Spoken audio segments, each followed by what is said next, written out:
What if everything you believed about God was just a reflection of yourself? Not a divine truth, not eternal wisdom, just you, staring into a mirror and painting your own face onto the infinite. 2,600 years ago, a homeless poet named Xenophanes of Colophon looked at the gods of ancient Greece and laughed, not out of disrespect, but because he saw something no one else dared to admit. We don't discover gods, we invent them. And for that single insight, he was exiled, forgotten, erased from history books. But tonight, you'll learn why this wandering outcast actually predicted modern science, laid the foundation for monotheism, and discovered geological truth centuries before geology existed. Stick around, because fact number 3 will rewrite how you see your own beliefs forever. 546 BCE. Persian armies stormed the city of Colophon on the Ionian coast. Most citizens flee to nearby islands, but one man, Xenophanes, just 25 years old, chooses a different path. He walks away from the sea, deeper into hostile territory, alone, with nothing but a lyre and verses scribbled on wax tablets. For the next 67 years, he never settles, never owns land, never builds a school. He becomes a professional wanderer, performing satirical poems in taverns from Sicily to mainland Greece, mocking athletes, mocking priests, mocking kings. Here's what shocks historians. He lived to be nearly 100, in an era when most died before 40. How? He wrote, "I have been tossing my thoughts across this earth for 67 years, and still I search." This wasn't poverty, it was philosophy as a lifestyle, a radical refusal to anchor his mind to any city, temple, or dogma. In an age of tribal loyalty, he chose rootlessness as spiritual discipline. Think about that. While empires rose and fell around him, one man walked free, unowned, unbroken. Picture this. Xenophanes stands before a crowd in Athens. He points to a statue of Zeus, muscular, bearded, hurling thunderbolts. Then he drops his bombshell. Ethiopians say their gods are snub-nosed and black. Thracians say theirs have blue eyes and red hair. But if oxen or lions had hands, they would make gods that looked like oxen or lions. Silence, then outrage. He wasn't attacking religion, he was exposing a terrifying human reflex. We don't seek God, we clone ourselves and call the copy divine. This was the first recorded critique of anthropomorphism in human history, and it's more relevant today than ever. Ask yourself, does your God share your politics, your skin color, your moral judgments? Xenophanes whispers across millennia, "You didn't find truth, you built a mirror and bowed to your own reflection." Now, here's where Xenophanes stops being a poet and becomes a scientist. While wandering the mountains of Malta and Sicily, he noticed something bizarre. Embedded in cliffs thousands of feet above sea level were shells, fish fossils, remains of marine creatures.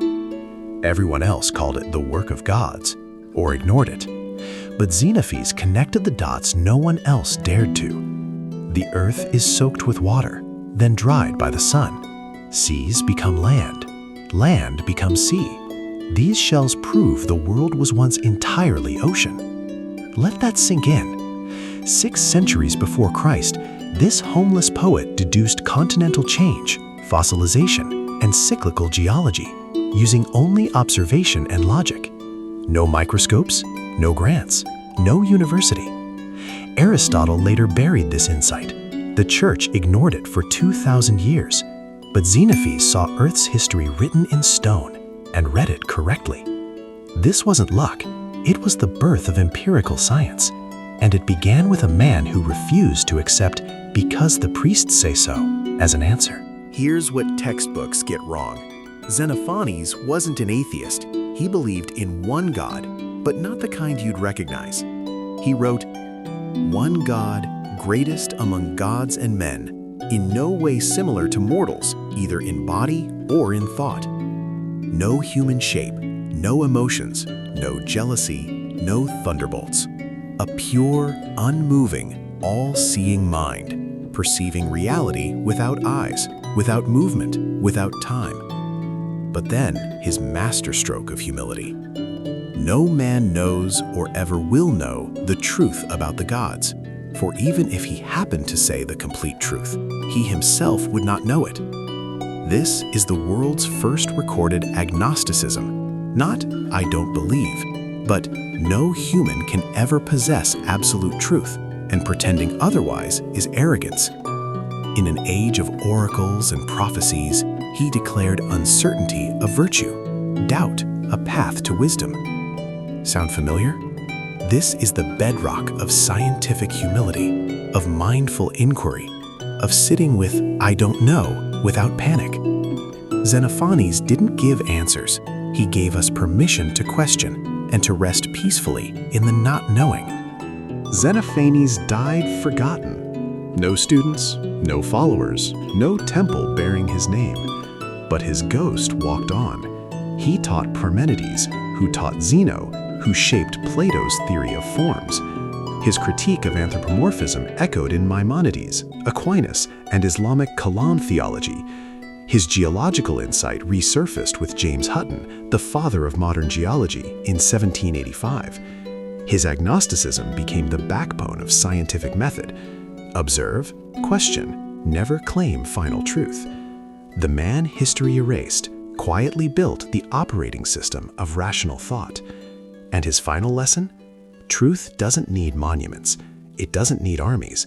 It only needs one mind brave enough to look at a seashell on a mountain and dare to imagine a different world.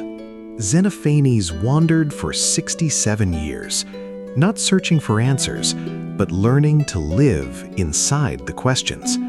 He teaches us this: a still mind isn't one that has stopped doubting. It's one that has made peace with uncertainty, that can stand before a fossil in a cliff, a contradiction in scripture, a crack in your own beliefs, and not panic, but wonder. So tonight, when you catch yourself defending a belief with anger, pause. Ask gently, is this truth I've found, or a mirror I've polished? And if you dare to wonder, you're walking the same road as a homeless poet who outlived empires, not with answers, but with awe.